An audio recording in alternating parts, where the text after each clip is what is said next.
Septième maintenant. Mort avec la flamme. Vous ne comprenez même pas quelque chose parce que vous avez entendu flamme dedans. Vous commencez à crier que vous sucez comme si vous avez le sel. Mort avec la flamme. Nous sommes dans les prophéties. Je ne sais pas si je pourrais parler. Les 19h. Waouh, il disait qu'il ne veut pas arriver à 19h. Mort avec la flamme. Écoutez maintenant bien. Il tenait très bien les flammes en main. Il tenait très bien les flammes en main. Il se croyait trop puissant. Mais, n'est-ce pas, une petite maladie qui avait eu raison de plusieurs princes dans le passé. Maintenant, une fois encore, le combat les uns contre les autres. Et l'Esprit dit, pourquoi levez-vous les mains les uns contre les autres? N'est-ce pas à cause de la confusion que vous avez fait au milieu de mon peuple? Voici, il le retourne contre vous, dit le Seigneur. La mort dans la flamme. Vous avez suivi ça, n'est-ce pas? Normalement, c'est clair. La flamme. Il se croyait puissant. Quand il dit il ici, le il là est au pluriel. Vous voyez ça, n'est-ce pas? La flamme. Mais à vous, j'ai fait ça. Vous voyez, n'est-ce pas? Vous voyez? La flamme. Vous êtes mes gens. Je sais que ceux qui nous écoutent ne peuvent pas voir ce qu'ils sont de faire, n'est-ce pas? La flamme. La mort dans la flamme. Vous voyez que vous souffrez. Ce n'est pas que quelqu'un est mort dans le feu, pas vrai frère. Mais c'est la mort dans la flamme. Les uns contre les autres.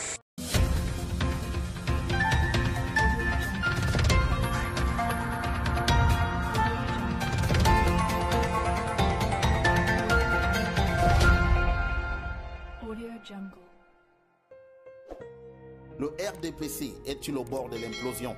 Si personne jusqu'ici n'a répondu à cette question, y compris au sein du parti au pouvoir, les actes de violence qui se sont multipliés ces derniers jours dans le cadre du renouvellement des organes de base de ce parti incitent à s'interroger sur ce phénomène de forte ampleur. Après les militants de Konyambeta dans le département du BAM et Inubu, qui avaient envahi la route nationale numéro 4, la résidence du sous-préfet de Bembis dans la région du Sud vient d'être incendiée par des militants du RDPC en colère. Dans le département du Mayo-Danaï, dans l'extrême nord, le secrétaire d'État aux enseignements secondaires est accusé d'intimidation et l'on parle d'une arme à feu brandie par un candidat à Elige Mfomo dans le département de la Lekié, dans la région du centre. La mort dans la flamme. Tripatouillage, comme c'est le cas dans l'arrondissement de Languina, dans la région du centre. Il y a eu beaucoup de tripatouillage, de trucage, donc j'étais obligé de faire arrêter par 2 fois le vote. Donc la première fois, c'est parce que mon nom, qui était tête de liste, n'était pas sur le babillard et encore moins dans le fichier du bureau de vote. Ensuite, le 19 septembre, on a forcé une élection, mais malheureusement, nous n'étions pas signifiés pour la tenue de cette dite élection. Donc nous avons encore une nouvelle fois enlevé les yeux et stoppé le vote.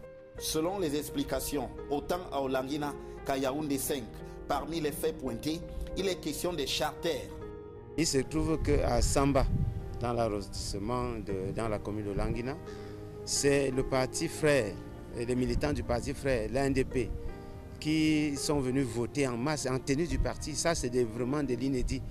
Et au mépris vraiment de la commission communale de section. Nous avons eu des charters avérés, établis. Nous avons des images où des bus de plus de 70 places déportaient des gens pour les amener. Puis, ils arrivaient dans des villages, personne ne les reconnaissait. Au-delà, aussi bien à Yaoundé 5 qu'à Olangina ou encore dans le Mayo-Danaï, la mort dans la flamme. Affaires, selon leurs camarades. Le président sortant des sections, par ailleurs, et aussi maire, procède aux menaces. Si vous regardez les forums politiques des Chinois Yaoundé 5, où on montre des militants qui ont eu des maisons brûlées, juste parce qu'ils n'ont pas voté la couleur, le rose du maire sortant, des menaces. On dit comment on va casser les maisons des gens, on va faire ceci, patati patata. Bref, c'est de l'intimidation, c'est des menaces. La mort dans la flamme. Monsieur Biolé Sida se permet de passer des élections parce qu'il est en collusion avec le candidat de la section RDPC qui est le maire d'Olenguina pour vraiment passer son champion dans toutes les sous-sections.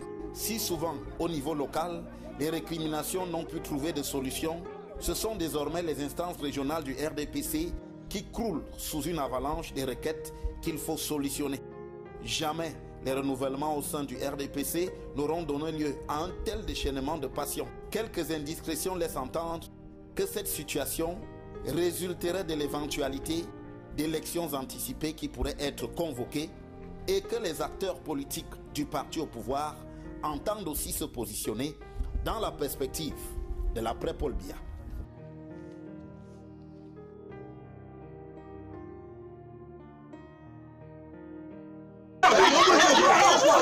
C'est un candidat à la présidence de la section RDPC Mbéré Centre qui se fait traîner au sol par ses camarades de parti. Nous sommes au bureau de vote de Pitoa, à Mengaga. La mort dans la flamme. Vous avez suivi ça, n'est-ce pas? Normalement, c'est clair. L'élection à ce bureau de vote ainsi perturbé a livré une fastideuse du renouvellement des organes de base du parti du Flambeau dans cette circonscription politique.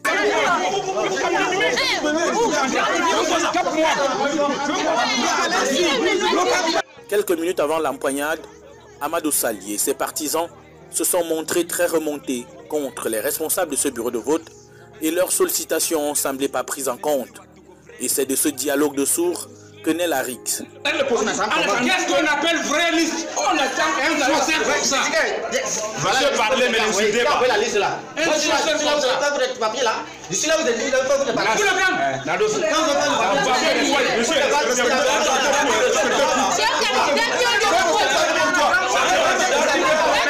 Trois listes sont en lice à la présidence de la section RDPC Mbéré Centre, celle du maire Aboubakar Kombo, de Jean-Marie Gary et de Amadou Sali. Au moment de ces échanges, le candidat Aboubakar Kombo l'emportait dans 37 bureaux de vote lorsqu'il ne restait que 15 à dépouiller. Affaire à suivre.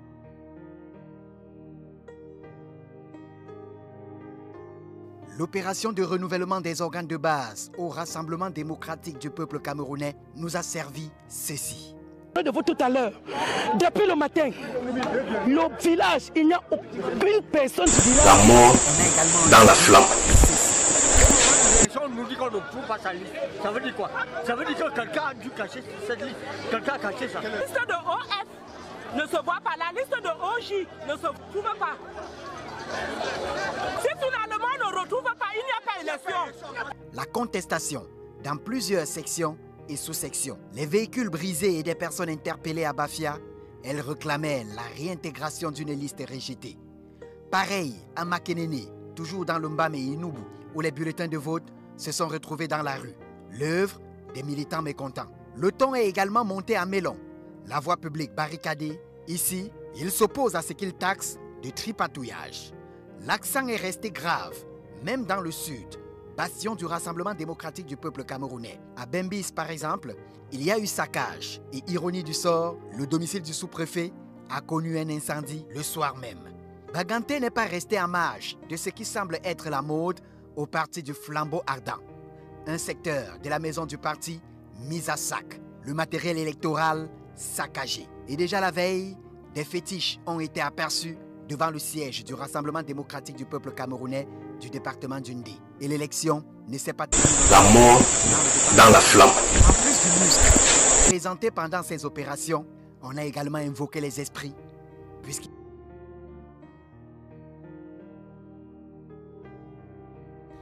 Les opérations de renouvellement des organes de base divisent les militants du Rassemblement démocratique du peuple camerounais à Dibang dans l'Union Ekele, région du centre.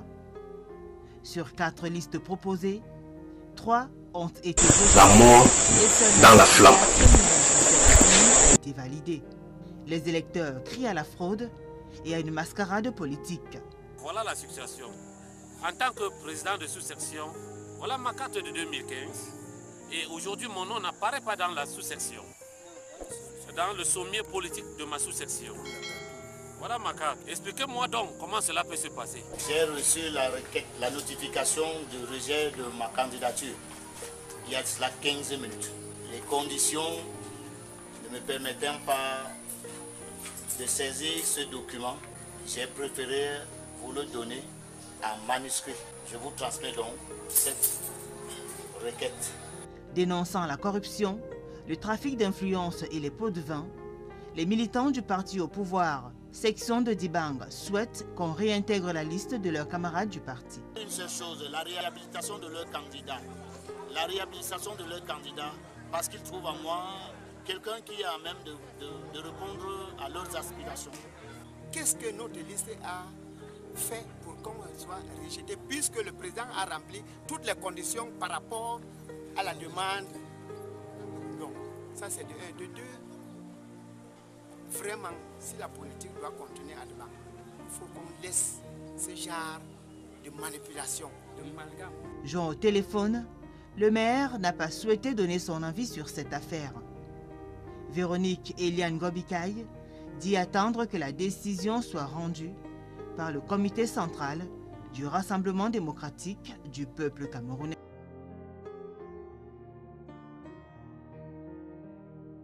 S'il vous plaît, monsieur le conseil, dégagez la route. Si vous avez des revendications à faire, adressez-vous à vos différents responsables. Pardon. C'est une scène à la fois surréaliste et surtout dégoulinante de complaisance à l'endroit des militants du RDPC.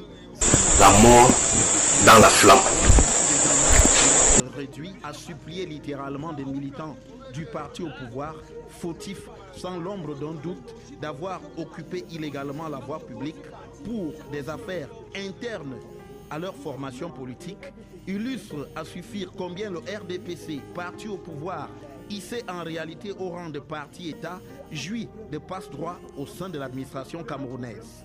On imagine mal que l'attitude de ces gendarmes eût été la même s'il s'était agi des militants d'un parti de l'opposition. Dans ce cas, il aurait été invoqué le trouble à l'ordre public, assorti des décisions fortes du sous-préfet de la localité, sur la base desquelles les forces de l'ordre auraient chargé d'érechef les manifestants de l'opposition.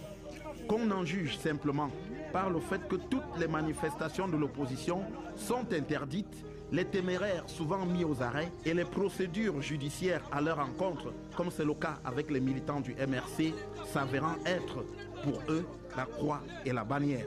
Il fut un temps où le politologue Luc Sunjun, aujourd'hui conseiller spécial du président Paul Biya, s'interrogeait dans un ouvrage « Comment peut-on être opposant au Cameroun ?» À l'évidence, 30 ans après le retour au système multipartisan au Cameroun, la toute-puissance du parti au pouvoir ne souffre de la moindre remise en cause. Au final, comme à l'époque du parti unique, loin et surtout sans les autres, il n'y en a que pour le RDPC. C'est la route de l'État.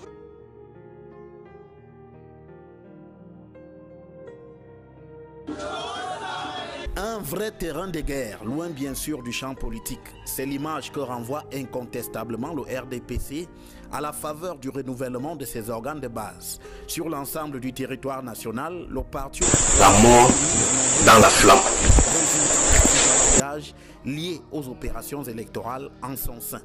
Ici, ce sont des bourrages des urnes qui sont en cause. Là, des charters sont pointés. Plus loin, les intimidations sont au rendez-vous. Le corollaire de cette situation est une multiplication d'actes de violence allant de l'obstruction de la voie publique à l'incendie de la résidence du sous-préfet de Bengbis en passant par le saccage de la maison du parti à Banganté. Quelques constats peuvent aisément être faits au regard de cette réalité.